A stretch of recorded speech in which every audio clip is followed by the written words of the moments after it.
So the crowd's starting to grow here at Hampton Downs because the weather's come right, and we're right into the meat and drink now of the VIP Pet Foods 12-hour endurance race. So 87 laps gone in the 12-hour of a scheduled perhaps 400, so it's early days yet. And it's Tony Quinn now behind the wheel of the car he shares with his son and New Zealand's Stefan Webbling. And they continue to lead. When they changed over from son to father, they had a 5-lap lead, making it look oh so easy. Another one, the veteran of plenty of endurance racing right around the world, is Tony Quinn. Great that he has put his money where his mouth is and come on board as the sponsor of the 12-hour race through his company, VIP Pet Foods. Rumoured to be making an assault on the New Zealand pet food market in the not-too-distant future, and certainly making an assault here at Hampton Downs and leading comfortably. Second place, it's another Australian combination. It's Malcolm and Brett Nile and Clint Harvey. Go back to second place. These guys are doing it early. There is car number 11, Lindsay O'Donnell, and his son Scott. Now, we thought they were in the pits and in a bit of trouble, but they're back out onto the racetrack now and back up to race speed. Back on board here with Tony Quinn. Nothing but clear track in front of him for the moment, but it won't be too much longer, and he'll be starting to pick up the trail of the slower cars. Up and out of 2 and 3 here at Hampton Downs. If you've never been to this amazing motor racing circuit, you owe yourself the trip down State Highway 1, just past Miriamary, to have a look at it. Elevation changes, off-camber corners, hills, you name it, it's got it all. You see the apartment complex there as we go back to Lindsay and Scott O'Donnell. So there has been a change. I think the South Island combination, car number 11, now is up into second place because there is the Nile and Harvey combination right in behind them. So the race now is second and third. As I said before, and we'll say it a lot of the times, a long, long way to go. 777 into the pits. That's the goal-sponsored RX-7 of Lindsay and Dave Goodwin. Veterans of many, many Auckland 6-hour endurance races, but now doing double duty. Lindsay O'Donnell coming up onto the BMW of Bruce Stewart, Andrew Buist and Matthew O'Donnell, and passing easily up the hill here, past the apartment complexes and the business garages. There's a graphic look at the pit lane here from the onboard on the 66, the BMW coupe of Bruce Stewart, Andrew Buist and Matthew O'Donnell. Down into this off-camber, dropping turn 1. The drivers see it blind into 2 now. Talking to the drivers, they say this is the best combination on the racetrack. Up over the hill of 2 and 3. That's where we find this battle for second and third. So the Aussies sitting in third place at the moment. Let's go back to the pits and catch up with Roger. He's with the Goodwins. Well, the Dave Goodwin and Lindsay Goodwin RX-7 here in the pits, and they could be in here for a little bit of time because they've got a bit of a problem there around the alternator area. Tony King, the chief mechanic in there, is supervising, but they'll probably get this fixed and get the car back out on the racetrack. Well, it really is a teamwork affair here for the 12-hour. The engineers, the race strategists, the wives and girlfriends keeping the drivers nourished. Well, you see the 68 Porsche there just going around Bruce Stewart. That's Dennis Roderick, Dave Blassant and Aaron Harris. Here you get a graphic example of the speed difference as they start making their way up the hill here to complete yet another lap at Hampton Downs. And the good news is the fog's gone away. The sun is struggling to shine as we catch the 68 Porsche across the stripe, reeling off another lap.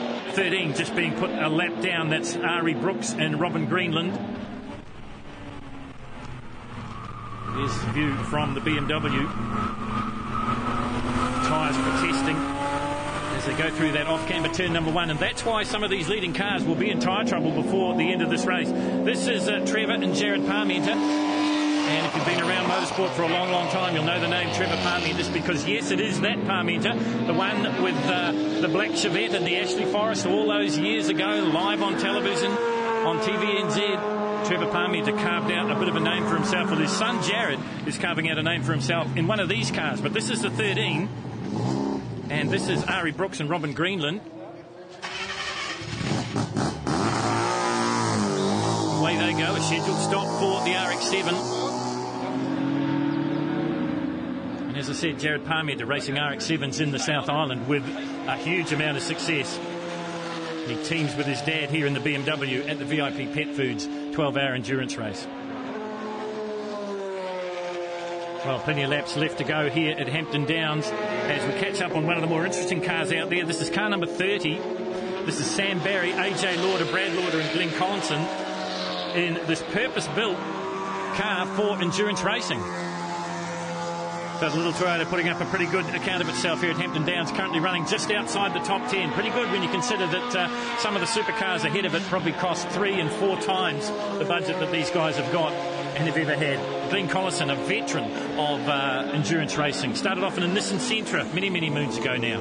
Back it onto the circuit is number 13 in the RX-7, and this is Ari Brooks and Robin Greenland just being passed by the Parmienta father and son combination as they head into Austin, so they'll be coming up the hill and towards the hairpin. Car number 33, Steve Taylor, Bernie Verrett and Dave Silverton. The Autolink car, the Honda Civic Type R.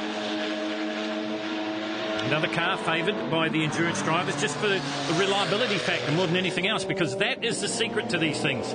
If you can stay on the lead lap or close enough, you're going to be in the results. That's what Dave Greger, Gavin Yort and Jeff Hogg are looking for. Gavin Yort from Squawking Magpie. Jeff Hogg out of the Bridgestone Porsche series. Good combination with David Greger.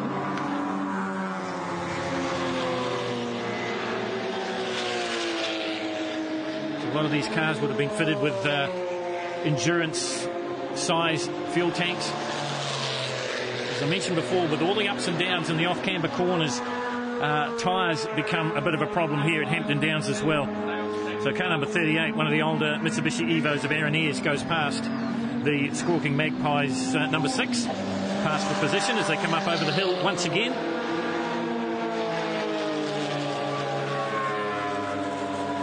Well, it's more than fun for the drivers out there. You've got to have a feeling for the crews and the support crews waiting,